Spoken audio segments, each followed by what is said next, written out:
Hello everyone, स्वागत आहे तुमचं पुन्हा एकदा आपल्या यूट्यूब चॅनलवर. तर मला आज एवढंच सांगायचं आहे तुम्हाला, की मार्केटमध्ये असंख्य असे बॅच परचेस करा, तुमचा स्कोर वाढणार, अशा प्रकारचा आहे. मी रिसेंटली एक माझ्या मित्रांसोबत घडलेली गोष्ट सांगत आहे.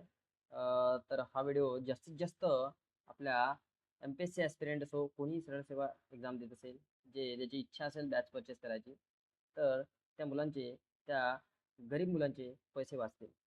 तर माझा एक सांगायचं म्हणजे काय आहे, की रिसेंटली 1-2 दिवसाआधी माझ्या मित्रांनी एक पद्धतीची ट्रिक म्हणून असं काहीतरी होतं. तर त्या पद्धतीने मी त्यांचं नाव नाही घेणार क्लिअरली, पण त्यांची एक ॲपवरून त्यांनी बॅच घेतली. तर त्या बॅचमध्ये अख्खे व्हिडिओ 1 ते 2 मिनिटाची व्हिडिओ मित्रांनो, आणि त्यांनी ट्रिक दिलेली आहे मान्य आहे.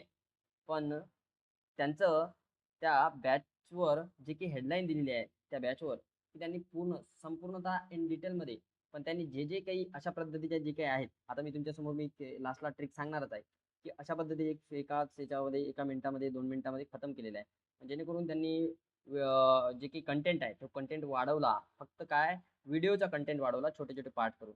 म्हणजे सिस्टमॅटिक वेने त्यांनी सिलेबसला पूर्ण करण्याचा प्रयत्न केलेला नाही. मग तर त्यामुळे मुलगा फ्रस्ट्रेशनमध्ये जातो, पैसे जाते. तर त्यामुळे फ्रस्ट्रेशनमध्ये गेल्यावर ठीक आहे, झालेला अभ्यास पण थोडाफार विसर पडतो. कारण की आधीच आपल्याला माहीत आहे की घरचे कशा पद्धतीने पैसे आपल्याला प्रोव्हाईड करतात, त्या पद्धतीने. त्यासाठी मी व्हिडिओ बनवलेला आहे. तर आणि एक त्यानंतर असे काही मार्केटमध्ये ॲप्स आहेत आणि चांगल्या-चांगल्या लोकांचे आहे बरं. असं नाही की जे आता रिसेंटली लागलेले आहेत, पदावर आहेत. आता त्यांना ती एवढीच जर सेवा करायची असेल, एम-पी-एस-सी ॲस्पिरंट यांची मुलांची, गरीब मुलांची जे की नुकतेच एम-पी-एस-सी करणार आहेत, त्यांची एवढीच जर तुम्हाला सेवा करायची असेल, तर मी डायरेक्टली सांगू इच्छिते, तर तुम्ही छोटी-छोटी P-Y-Q analysis batch, P-Y-Q analysis batch जर स्वतः मुलांनी जर स्टडी केली, पी-वाय-क्यू एनालिसिस, मी डायरेक्टली सांगू शकतो, आप्पा हातुरे सरांचा जर ठोकळा जर घेतला त्याने, तर त्याने जर एनालिसिस केलं, तर त्याला कुठेच जायची गरज नाही पडत.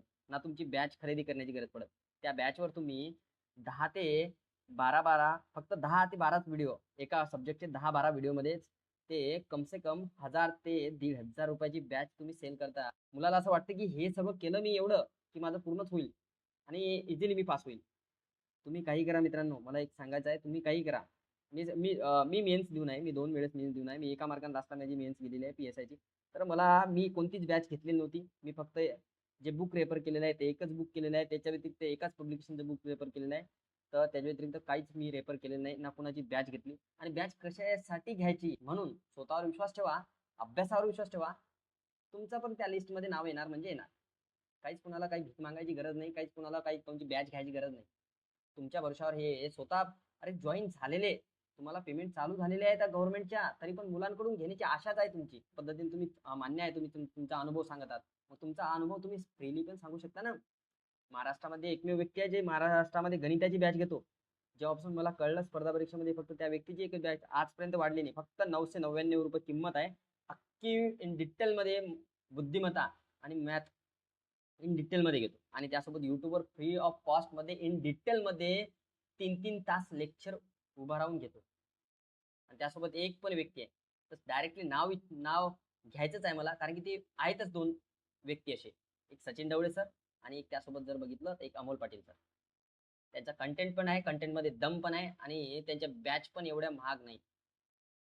बस मला एवढंच सांगायचं होतं. जर व्हिडिओ तुम्हाला जर वाटत असेल मी योग्य तुमच्यापर्यंत ही गोष्ट पोहोचवली, तर तुम्हाला सांगतो आता, जे काही ट्रिकचे काही तुम्हाला तुमच्यापर्यंत आलेले आहेत व्हिडिओ, ते बॅच परचेस करा. तर त्या पद्धतीने आता मी माझी ट्रिक बनवण्याचा प्रयत्न केलेला आहे. तर बघा, आता हे बुक जे आहे ना, हे मी एक पाटलांचा ठोकळा आहे त्यांचं रेफर केलेलं आहे. त्यामधून हे आहे.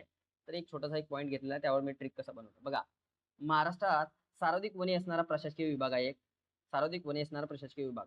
आता प्रशासकीय विभाग आणि प्रादेशिक विभाग हे थोडंसं कन्फ्युजन होते. तर प्रादेशिक, जर प्रशासकीय विभाग जर म्हटलं महाराष्ट्रातील सर्वाधिक वने असणारा, तर नागपूर आहे ऑब्व्हियसली.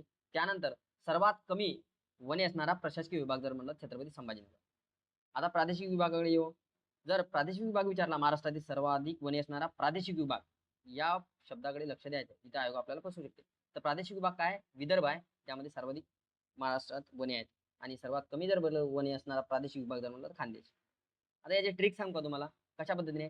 ट्रिक पण अशी असली पाहिजे, जी की तुम्ही त्याला रिलेट करून केलं पाहिजे. वनाशी संबंधित वनाची ट्रिक असेल, तर वनाशी संबंधित कुठेतरी वनाला त्यामध्ये ट्रिकमध्ये ऍड करा. नाहीतर त्या मुलाला कळणार नाही की हे जिल्हे कोणत्या ट्रिक मधले आहेत.